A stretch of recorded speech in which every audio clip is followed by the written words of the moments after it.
Hello, my name is Elsa Yaulema. I am going to talk about why English, the cultural foundation. English today, it's much more than just a language. It's really the cultural foundation of global communication and knowledge. Since the 18th century, people like Wallis and Green already believed that English would become an universal language, and they were right. In our modern connect the world, speaking English is essential, but it's not everything.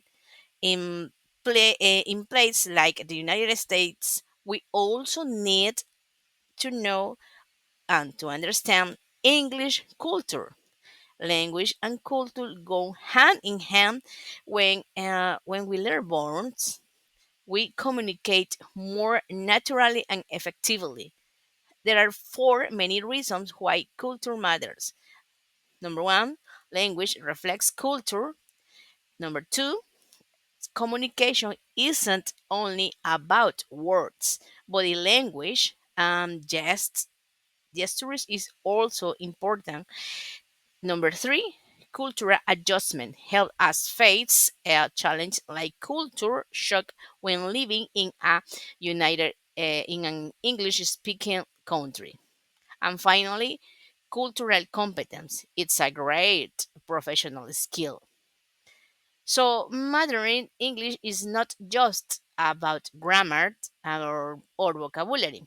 It's about embracing the culture behind the language because English today connects people all around the world through communication, media, and society. Thank you. Hello, teacher. My name is Sherlyn Zambrano, and I'm going to talk about English in the media, the press. So, uh, the English press began in the 17th century when printed news sheets were used to inform people about politics and daily events. This marked the beginning of a modern journalism. Some of the first English newspapers include the Weekly News in 1622, the London Gazette in 1666, and Lois News in 1696. In American newspapers like the Boston Newsletter, the New York Gazette helped spread English journalism overseas.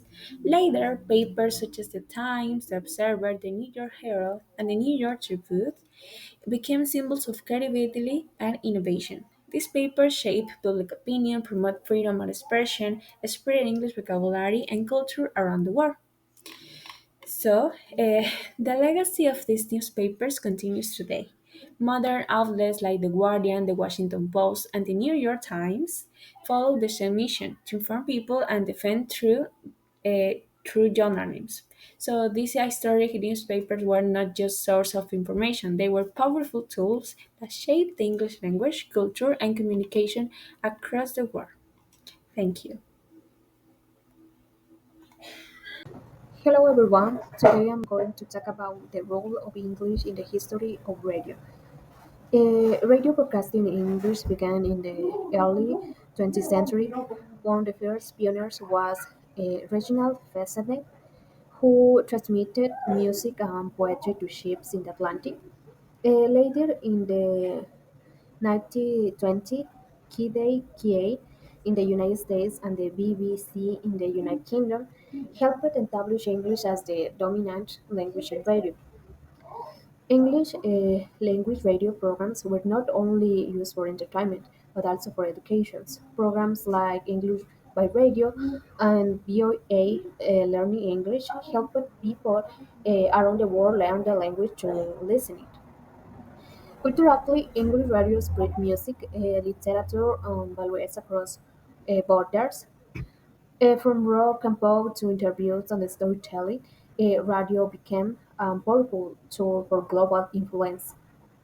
Today, with digital platforms and podcasts, English continues to be the leading language in the audio media. Thank you. Good evening, my name is Lady Villegas, and today I am going to talk about the television and the film industry. It's undeniable that television and film have been fundamental pillars in the global expansion of English. Let's analyze how these screens have shaped the world linguistic landscape. From the United States, with its 332 million televisions, English reach every corner of the world. This constant flow not only entertains but also educates.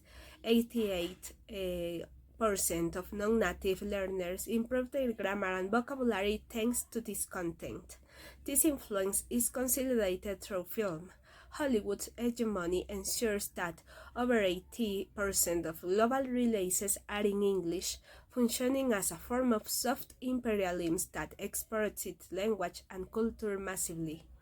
In short, television and film are the most effective megaphones English has had to become the global language it is today. Thank you.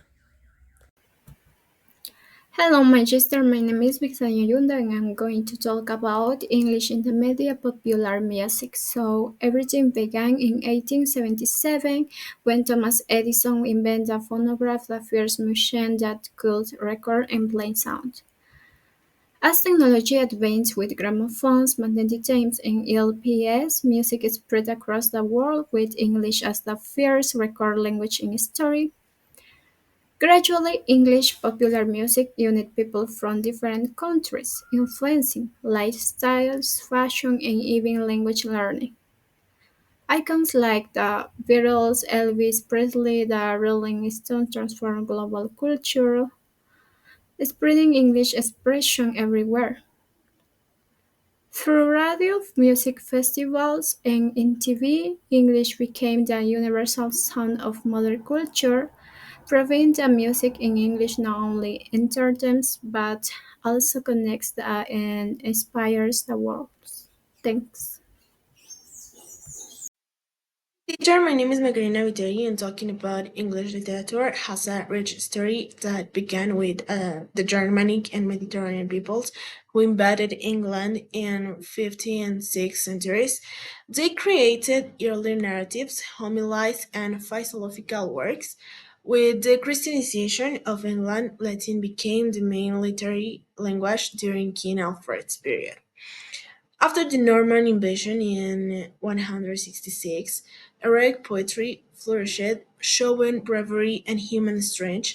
During the Middle Age, the mix of Latin, Anglo-Norman, and Old English gradient shaped a flexible language later perfected by Geoffrey Chaucer and William Shakespeare. The Renaissance brought renewed interest in classical learning, followed by neoclassical, romantic, and modern periods, each leaving a unique mark on English writing. In modern times, literature continues to express human emotions, social realities, and cultural writers like Scott Fitzgerald and Ernest Hemingway reflected society and connected deeply with readers.